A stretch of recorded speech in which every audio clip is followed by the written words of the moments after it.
26절 말씀까지 제가 봉독해 드리겠습니다. 요한복음 12장 20절에서 26절 말씀입니다. 명절에 예배하러 올라온 사람 중에 헬라인 몇이 있는데 그들이 갈릴리 벳세다 사람 빌립에게 가서 청하여 이르되 선생이여 우리가 예수를 배웁고자 하나이다 하니 빌립이 안드레에게 가서 말하고 안드레와 빌립이 예수께 가서 여쭈니 예수께서 대답하여 이르시되 인자가 영광을 얻을 때가 왔도다. 내가 진실로 진실로 너희에게 이르노니 한 알의 밀이 이 땅에 떨어져 죽지 아니하면 한 알 그대로 있고 죽으면 많은 열매를 맺느니라. 자기의 생명을 사랑하는 자는 잃어버릴 것이요 이 세상에서 자기의 생명을 미워하는 자는 영생하도록 보전하리라. 사람이 나를 따르려면 나를 따르라. 나를 섬기려면 나를 따르라. 나 있는 곳에 나를 섬기는 자도 거기 있으리니 사람이 나를 섬기면 내 아버지께서 그를 귀히 여기시리라. 아멘. 우리 옆에 사람하고 인사하시겠습니다. 반갑습니다. 주님의 사랑으로 사랑합니다. 인사하시겠습니다. 우리가 여름이 되면 많은 과일나무에서 과일을 맺게 됩니다. 참 이 풍성한 과일을 맺게 되는 데는 뭐 가지의 역할도 중요하고 줄기 역할도 중요하고 참 중요합니다. 잎사귀도 중요하지. 자, 그런데 보이지 않는 곳에서 많은 수분과 영양분을 끌어올리고 그 나무를 성장하게 하는 뿌리라고 하는 것이 있습니다. 이 뿌리는 보이지 않죠. 어떻게 보면 어느 누가 쉽게 알아주지 않는 그런 위치에 놓여 있습니다. 하지만 이 뿌리에 노력이 있고 그 뿌리에 수고가 있기에 많은 과일을 맺을 수가 있는 것입니다. 이런 것처럼 참 우리가 어떤 역사를 이룬다라고 하는 것, 어떤 역사를 이루기에는 보이지 않게 수고하는, 또 보이지 않게 헌신하는 그런 사람들이 있다는 걸 우리는 발견해 볼 수가 있습니다. 오늘 본문 말씀을 보면 예수님께서 예루살렘 성에 입성하셨습니다. 자, 그러자 많은 사람들이 예수님을 환영했습니다. 호산나 찬송하리로다. 주의 이름으로 오시느니 곧 이스라엘의 왕이시여 라고 하면서 예수님을 열렬하게 환호합니다. 종려나무가지를 흔들면서 예수님을 찬양하기도 했습니다. 자, 그 후에 헬라인 몇 사람이 예수님을 찾아왔을 때 예수님께서 해주신 말씀, 이 말씀을 오늘 본문은 우리에게 소개하고 있어요. 이 말씀을 통해서 예수님께서 이 땅에 오신 목적이 무엇인가 라고 하는 것을 간략하게 우리에게 말씀해 주고 있습니다. 사랑하는 성도 여러분, 예수님이 이 땅에 오신 목적이 무엇일까요? 예수님께서 이 땅에 하나의 미랄이 되기 위해서 이 땅에 오셨다라고 하는 것을 예수님은 간단하게 말씀하고 있는 걸 볼 수 있어요. 특히 지금 예루살렘에는 유대인들의 최고 명절인 유월절을 맞이해서 수많은 사람들이 각지에서 몰려들었습니다. 자, 그때는 예수님께서 죽은 나사로를 살린 지 얼마 되지 않은 그런 때였어요.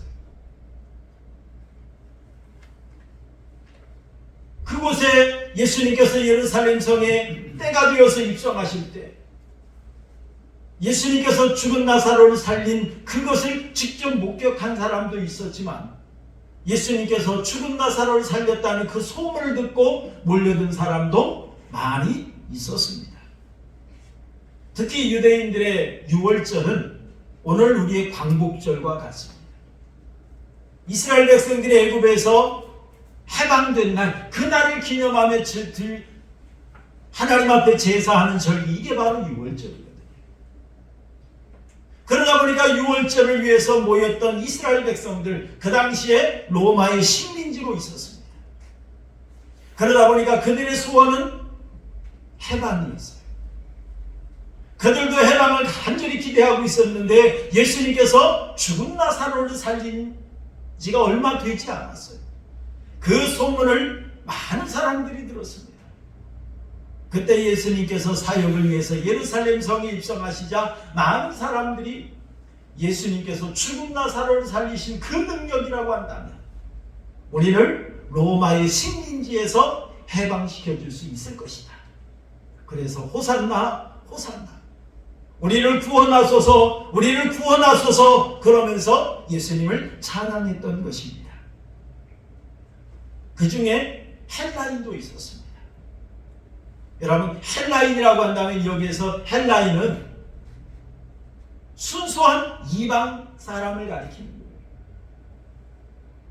이방 사람이었지만 유대교로 개종한 그러한 헬라인을 가리키는 그런 말인데, 자 우리 한번 말씀을 읽어볼까요? 20절 21절 우리 한번 읽어보시죠. 20절 21절 말씀 함께 봅니다. 시작. 명절에 예배하러 올라온 사람 중에 헬라인 몇이 있는데 그들이 갈릴리 베세다 사람 빌립에게 가서 청하여 이르되 선생이여 우리가 예수를 배웠고자 하나이다 하니라고 이야기합니다. 유월절 명절을 지키기 위해서 유대교로 개종한 사람이기 때문에 이 유월절을 지키기 위해서 예루살렘 성에 왔습니다. 그런데 그 중에 몇 사람이 빌립에게 찾아갔어요. 그러면서 우리가 예수를 배웠고자 하나이다 라고 간청을 합니다. 요청을 해요. 자 그러자 22절 말씀 보니까 빌립이 안드레에게 갔다 라고 이야기합니다. 성경에서 헬라인들이 왜 빌립을 찾아갔는지 그리고 빌립이 왜 안드레를 찾아갔으며 또 안드레에게 무슨 말을 했는지 정확하게 기록하지 않기 때문에 알 수는 없습니다. 하지만 분명한 사실은 그 빌립이 안드레에게 찾아가서 안드레와 함께 예수님을 찾아갔다는 사실이에요. 자, 그때 예수님께서 헬라인들을 만난다든지 아니면 헬라인들을 만나지 않겠다든지 뭐 이렇게 대답을 하셔야 되는데 예수님이 23절 이렇게 말씀하십니다. 우리 한번 읽어볼까요? 23절 말씀 봅니다. 시작. 예수께서 대답하여 이르시되 인자가 영광을 얻을 때가 왔도다 라고 이야기합니다. 만난다 안 만난다 이것이 더 정확한데 예수님은 어찌 보면 뜬금없이 인자가 영광을 얻을 때가 왔도다 이렇게 말씀을 하십니다. 자, 이곳 인자는 예수님을 가리키는 말입니다. 예수님께서 영광을 얻을 때가 되었다 이런 말이거든요. 자 그런데 이 24절 말씀을 보니까 영광을 얻을 때는 곧 무엇을 말하느냐면 예수님께서 하늘에 미랄이 되시는 걸 말하는 거예요. 미랄이 되는 것. 그렇다면 미랄이 되는 것이란 뭘까요? 예수님께서 우리의 죄를 대속하기 위해서 십자가에 못 박혀 죽으시고 그리고 사망 권세 이기시고 부활하신 후에 승천하시는 것 그러므로 얻어지는 영광 이 영광을 가리키는 그런 이야기예요. 그리고 나서 예수님께서 아주 구체적으로 이제 더 말씀하시죠. 우리 24절 한번 읽어보시죠. 24절 시작. 내가 진실로 진실로 너희에게 이르노니 한 알의 밀이 땅에 떨어져 죽지 아니하면 한 알 그대로 있고 죽으면 많은 열매를 맺느니라 라고 말합니다. 예수님께서 이 말씀을 하신 이 말씀을 한마디로 요약해 본다면 죽음을 통해서 풍성한 삶을 얻는다 라고 하는 걸 예수님이 말씀하신 거예요.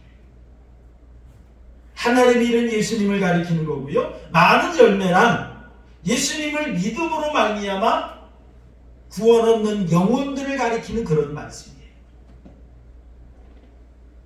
예수님께서 하늘의 밀이 되어서 십자가에 못 박혀 죽으심으로 말미암아 우리 죄를 대속하시고 이러한 예수님의 은혜를 믿음으로 말미암아 구원받기 하기 위해서 이 땅에 오신 메시아라는 사실을 이 말씀을 통해서 예수님께서 분명하게 말씀해 주신 것입니다.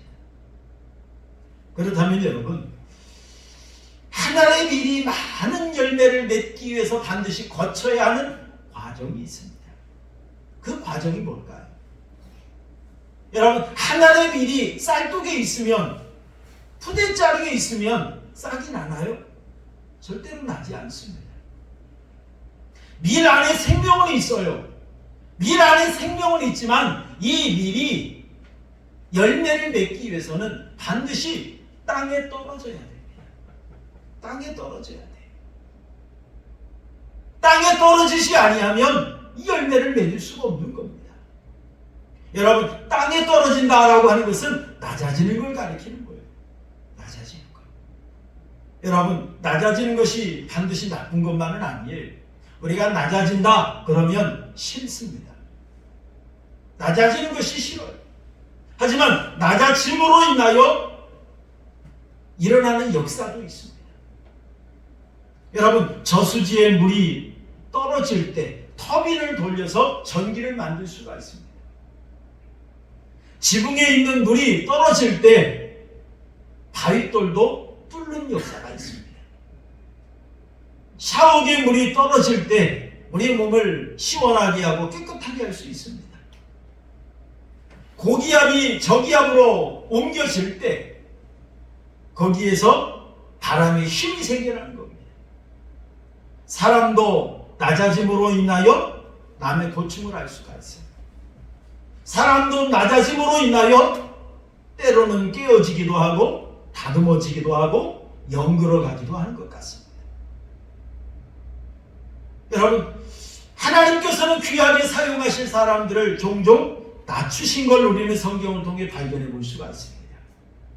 여러분, 모세는 바로의 왕궁에서 바로의 왕자로 성장했습니다. 최고의 교육을 받았고 최고의 것을 입고 먹으면서 바로의 왕궁에서 성장을 했습니다. 그런데 하나님께서 이 모세를 사용하기 위해서 어떻게 하셨습니까? 미디안 광야로 쫓겨가게 만드셨어요. 거기에서 양과 또한 짐승들과 함께하는 목동의 삶을 살게 하셨습니다. 그 후에 하나님께서 이스라엘 백성들을 이끄는 목자요 지도자로 모세를 세워가셨던 걸 볼 수가 있습니다. 하나님께서 이처럼 모세를 낮추심으로 인하여 하나님의 일꾼으로 만들어 가신 거죠. 여러분, 다윗도 보면 어떻습니까? 다윗도 막내로 태어났어요. 그리고 목동의 일을 감당하게 하셨습니다. 그러니 다윗이 하나님의 은혜로 골리앗을 무찌르는 그런 놀라운 승리를 맛보았습니다. 많은 사람들이 다윗을 높입니다. 사울이 죽인 자는 천천히요, 다윗이 죽인 자는 만만이로다. 그러면서 얼마나 다윗이 높아졌습니까? 그러한 다윗, 사울의 시기하고 질투함으로 인하여 도망자의 삶을 살게 합니다. 몇 년 동안요? 약 10년이라는 세월을 사울에게 쫓기는 그런 삶을 살아요. 이 삶을 통해서 다윗이 배운 것이 있습니다. 다윗이 깨달은 것이 있습니다. 하나님을 의지하는 거예요. 하나님만 바라보는 거예요. 만약에 다윗이 이런 과정이 없었다면 물론 목동의 삶을 살면서도 하나님의 역사를 체험했습니다. 하지만 그보다 더 귀한 믿음의 사람으로 하나님께서 만들어 가시는 과정이 바로 이 고난의 삶이었다는 거죠. 이 고난을 통해서 하나님께서 다윗을 이스라엘 최고의 왕으로 만들어 가신 걸 볼 수가 있습니다. 또 여러분, 요셉도 보면 어떻습니까? 아버지에게 특별히 사랑받았어요. 다른 형제들이 입지 못하던 채색 옷을 입으면서 아버지의 특별히 사랑받았던 이 요셉이었습니다. 이런 요셉을 하나님께서 사용하시기 위해서 어떻게 하셨습니까? 낮추셨어요. 형들에게 미움을 받았고 형들이 죽이려 하다가 미디안 상인에게 노예로 팔아버렸습니다. 이 미디안 상인에 의해서 애굽의 보디발 장군 집의 노예가 되었지요. 그곳에서도 성실하게 했습니다. 진실하게 했습니다. 그런데 억울하게 감옥에까지 들어가서 죄수가 되었습니다. 이런 요셉을 하나님께서 애굽의 총리 대신이 되게 하셨죠. 미디안 상인에게 팔림으로 인하여 하나님의 일을 감당할 사역지로 하나님께서 이끄셨고, 그곳에서 하나님께서 놀랍게 역사하심으로 말미암아 이스라엘 백성들을 약 70명의 이스라엘, 소수의 이스라엘 민족이 들어가서 나중에는 430년 후에는 200만 명이라고 되는 엄청난 민족으로 성장하게 하는 그 귀한 일을 감당하는 요셉이 되게 하셨던 걸 볼 수 있습니다. 이처럼 하나님께서는 하나님의 사람을 낮추십니다. 낮추심으로 인하여 하나님의 역사를 이뤄가신 걸 볼 수가 있어요. 그런데 사람들은 낮아지는 것이 싫습니다. 사람들은 낮아질 때 자존심 상해합니다. 매우 기분 나빠합니다. 2014년 2월 9일 날 서울지방경찰청은 국가정보원 수사축소를 폭로한 것 때문에 권은희 씨를 송파경찰서 수사과장에서 관악경찰서 여성청소년과장으로 발령을 내보냈습니다.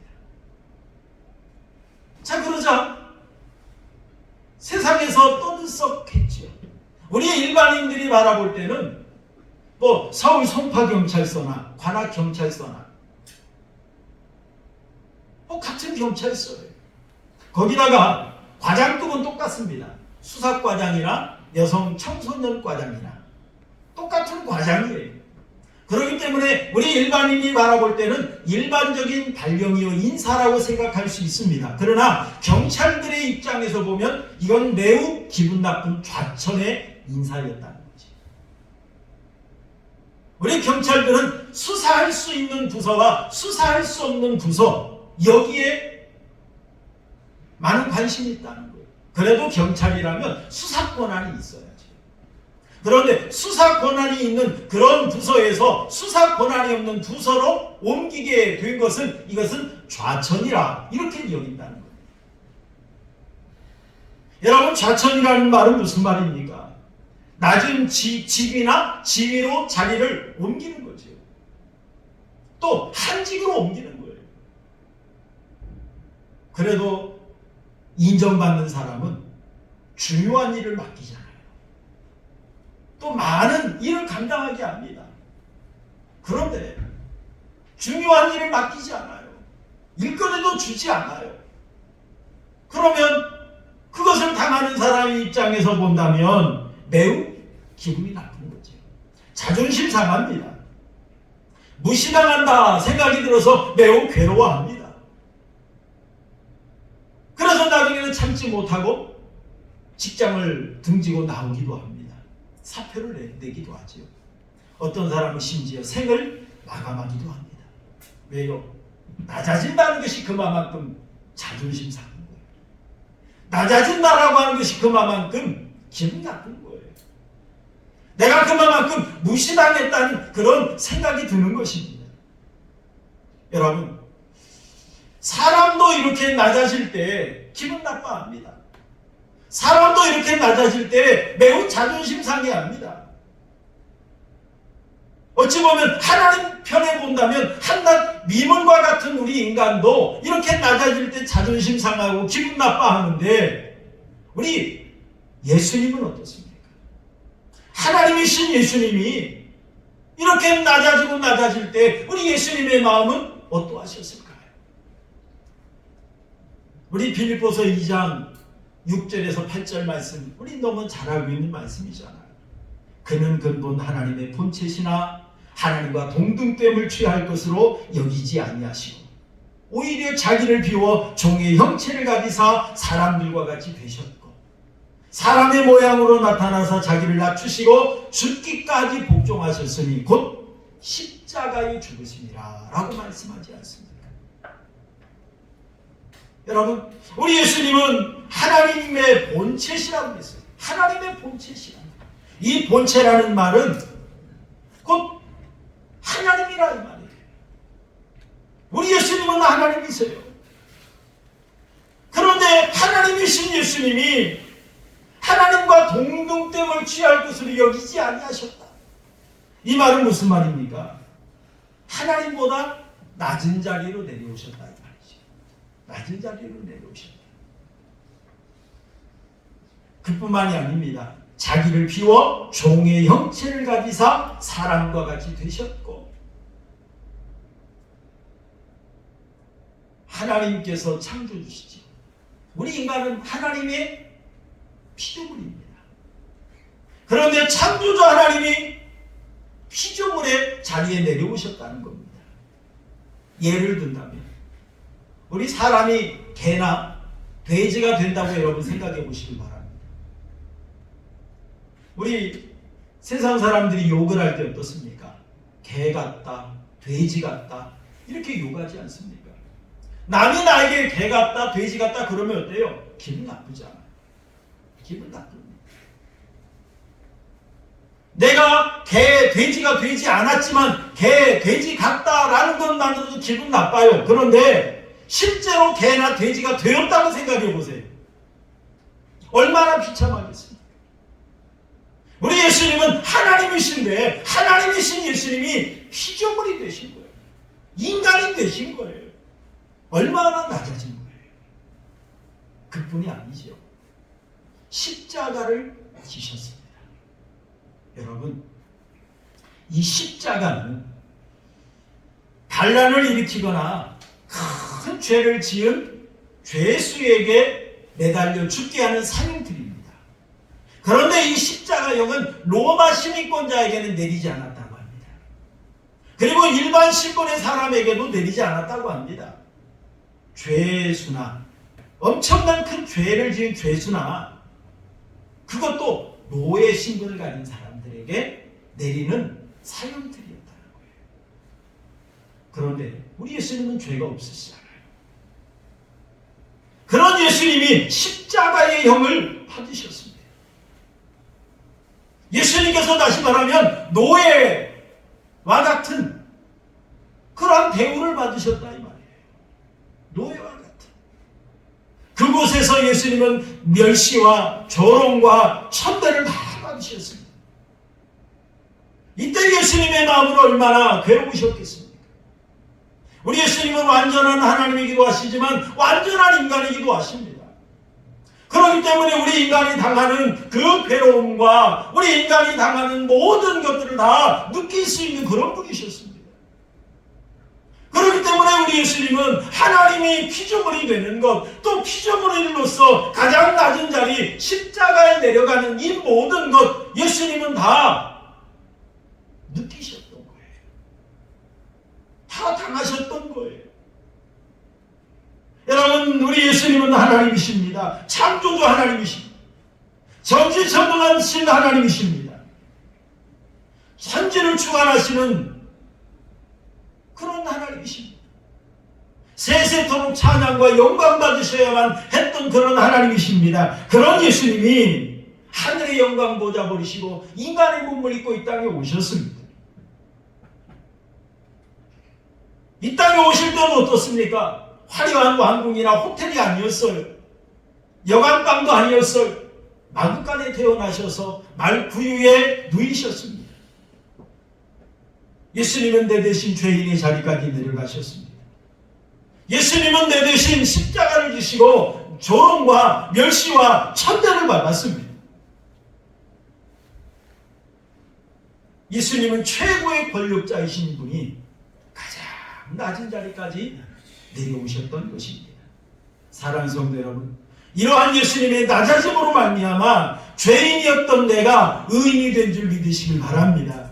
예수님이 이렇게 낮아짐으로 말미암아 지옥 가야 될 내가 천국 가게 된 줄 믿으시길 바랍니다. 이렇게 예수님이 낮아지심으로 말미암아 영원한 사망에서 영원한 생명으로 우리가 옮겨졌다는 사실을 여러분 믿으시길 바랍니다. 예수님의 이 낮아지심이 있었어요. 그 다음에 여러분, 하나의 미리 열매를 맺기 위해서 또 거쳐야 되는 과정이 하나 있습니다. 그것이 뭐냐면 죽어야 된다는 거예요. 죽어야 된다. 우리 24절 말씀을 다시 한번 읽어볼까요? 24절 함께 봅니다. 시작. 내가 진실로 진실로 너희에게 이르노니 하늘의 밀이 땅에 떨어져 죽지 아니하면 하나를 그대로 읽고 죽으면 많은 열매를 맺느니라 라고 말을 했어요. 여러분, 알곡이 땅에 떨어져요. 알곡이 땅에 떨어져서 그냥 흙에 묻혀만 있으면 싹이 나지 않죠. 알곡이 땅에 떨어져서 썩어져야 돼요. 죽어져야 돼요. 그래야 많은 열매를 맺을 수가 있습니다. 다시 말하면 그 알곡이 희생해야 됩니다. 희생해야 돼요. 여러분, 우리가 감자, 옛날 저희가 하지 감자라고 할 때 그 감자를 보면 어떻습니까? 감자에서 새순이 납니다. 새순이 올라올 때 어떻게 올라옵니까? 감자에 자기 살을 찢고 새순이 올라오는 거죠. 그런데 그 새순이 지금 무엇의 영양분을 빨아먹고 새순이 올라오는 겁니까? 감자의 영양분을 빨아먹고 새순이 올라오는 거예요. 자기 살을 영양분 삼아서 새순을 틔우는 겁니다. 나중에는 어때요? 그 감자는 실체도 없이 사라져버립니다. 다 썩어서 없어지는 거죠. 다 썩어서 새순의 영양분으로 제공해버린 것입니다. 이처럼 예수님께서 나를 구원하기 위해서, 나에게 영원한 생명을 주시기 위해서 예수님께서는 십자가에 못 박혀 죽으셔야만 했던 것입니다. 여러분, 우리가 망치로 손 한 대만 맞아도 얼마나 아픕니까? 눈물이 핑 돌아요. 그런데 예수님께서는 손과 발에 대못에 박히실 때 얼마나 그 살이 찢어지며 얼마나 고통스러우셨겠습니까? 우리가 손에 가시 하나만 박혀도 아프잖아요. 신경 쓰이잖아요. 그런데 예수님은 머리에 가시면류관을 씌우셨습니다. 우리는 코피만 나도 겁이 납니다. 두렵습니다. 그런데 예수님은 십자가에 달리셔서 물 한 방울 피 한 방울까지 다 쏟으신 그런 분이십니다. 우리는 천국에 몇 초만 매달려도 힘이 들어요. 그런데 우리 예수님은 6시간 동안이나 십자가에 매달려 고통당하셨습니다. 우리는 뜨거운 햇살에 조금만 햇빛 받아도 피부 상한다고, 얼굴 색깔이 검어진다고 우리는 싫어하잖아요. 우리는 햇빛만 좀 오래 쐬고 있어도 어질어질하잖아요. 그런데 예수님은 그 유대 땅, 그 얼마나 뜨거운 곳입니까? 거기에서 6시간 동안이나 햇빛에 내려쬐이면서 십자가에 죽어가셨던 분이 바로 예수님이십니다. 이러한 예수님의 희생으로 말미암아, 이러한 예수님의 죽으심으로 말미암아 우리가 구원받게 된 줄로 믿습니다. 중앙 아프리카에 선교하던 조지 아틀레이라고 하는 젊은 선교사님이 계셨습니다. 이 아틀레이 선교사님이 원주민들에게 복음을 전하다가 원주민들에게 창과 몽둥이로 맞아 죽는 그러한 일이 발생을 했습니다.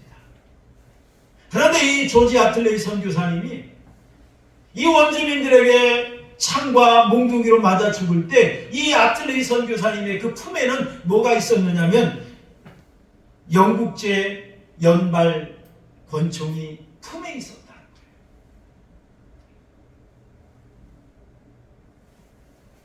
이 조지 아틀레이 선교사님은 원주민들이 자기를 향해 창으로 찌르고 몽둥이로 내려칠 때 품에서 이 권총을 뽑아서 쏘았다고 한다면 자기는 죽지 않았을 것입니다. 원주민들을 쫓아낼 수 있었을 것입니다. 자기를 보호할 수 있었을 것입니다. 그런데 이 조지 아틀레이 선교사님은 그 권총을 뽑지 않았어요. 그리고 원주민들에게 맞아 순교하고 말았습니다. 그 이유가 뭘까요? 그 이유는 다름 아닙니다. 자기가 살기 위해서 권총을 뽑아서 원주민들을 쏘았다고 한다면 이 선교사님은 더 이상 그곳에서 복음을 전할 수가 없게 되는 겁니다. 생각해 보시길 바랍니다. 자기 살겠다고 권총을 뽑아서 원주민들을 쏘는 그런 선교사가 전하는 복음, 누가 믿겠습니까? 누가 받아들이겠습니까? 그래서 이 선교사님은 자기가 죽어가면서도 이 권총을 뽑지 않았습니다. 나중에 원주민들이 보니까 품 안에 권총이 있어요. 그런데 이 권총 안에 보니까 총알이 가득 채워져 있어요. 그때서야 깨달았습니다. 아, 이 사람이 죽으면서까지 이 권총을 뽑지 않았고 이 권총을 쏘지 않았구나. 그러면서 그때서야 이 선교사님의 진심을 알아주었다는 겁니다. 그래서 나중에 이 원주민들이 예수님을 믿게 되었다는 그러한 이야기입니다. 여러분, 순교의 피가 있는 곳에 많은 열매가 있는 겁니다. 여러분, 이처럼 한 선교사님의 죽음으로 말미암아 많은 영혼들이 구원을 받는 역사가 있었습니다. 그렇다면 만왕의 왕이신 예수님께서 죽으심으로 말미암아 어떤 역사가 일어나겠습니까? 만왕의 왕이신 예수님의 그 죽으심으로 말미암아 우리가 구원받고 우리가 생명을 얻게 될 줄로 믿습니다. 우리 말씀을 한 절만 읽고 말씀을 요한복음 6장 35절 시작. 예수께서 이르시되 나는 생명의 떡이니 내게 오는 자는 결코 줄이지 아니할 터이요 나를 믿는 자는 영원히 목마르지 아니하리라 라고 말씀하셨어요. 예수님은 당신을 생명의 떡이라고 말씀하셨습니다. 여러분, 떡이 우리 몸 안에 들어와서 영양분을 공급하기 위해서는 어떻게 해야 됩니까? 떡이 사람의 입에 들어가면 이빨로 인하여 찢겨지고 잘게 부서지고 갈아지고 녹아집니다. 그래서 우리 몸에 들어가죠. 그 결과 우리 몸에 영양분을 공급하게 되는 겁니다. 우리 몸에 힘을 줄 수가 있는 겁니다. 그런 것처럼 예수님께서 나는 생명의 떡이다 라고 말씀하셨어요. 생명의 떡으로서 우리에게 힘을 주고 우리에게 능력을 주고 우리에게 생명을 주기 위해서 예수님은 어떻게 하셔야 됩니까? 예수님은 죽으셔야만 했던 거예요. 낮아지고 죽으심으로 말미암아 우리에게 영원한 생명을 주어야만 줄 수 있었다는 사실입니다. 사랑하는 성도 여러분, 예수님의 낮아짐으로 말미암아 우리가 죄인의 자리에서 의인의 자리로 옮겨졌습니다. 예수님의 낮아짐으로 말미암아 우리가 지옥에서 천국으로 옮겨졌습니다. 예수님의 낮아짐으로 말미암아 영원한 멸망에서 우리가 영원한 생명을 얻게 되었습니다. 여러분, 이러한 귀한 은혜를 받았다면 이제 우리가 어떤 삶을 살아야 될까요? 이러한 귀한 은혜로 구원받았습니다. 이러한 귀한 은혜로 우리가 생명을 얻었습니다. 우리가 입술로만 십자가 할 것이 아니라 정말 우리가 십자가의 삶을 살아야 될 줄로 믿습니다. 정말 예수님을 우리가 진정 우리가 닮아야 되고 우리가 예수님을 따라야 돼요. 예수님처럼 우리가 이 땅에서 하나님의 미랄이 되어 살아가는 우리 아흔교회 성도님들이 되시기를 주님의 이름으로 축원합니다. 우리 말씀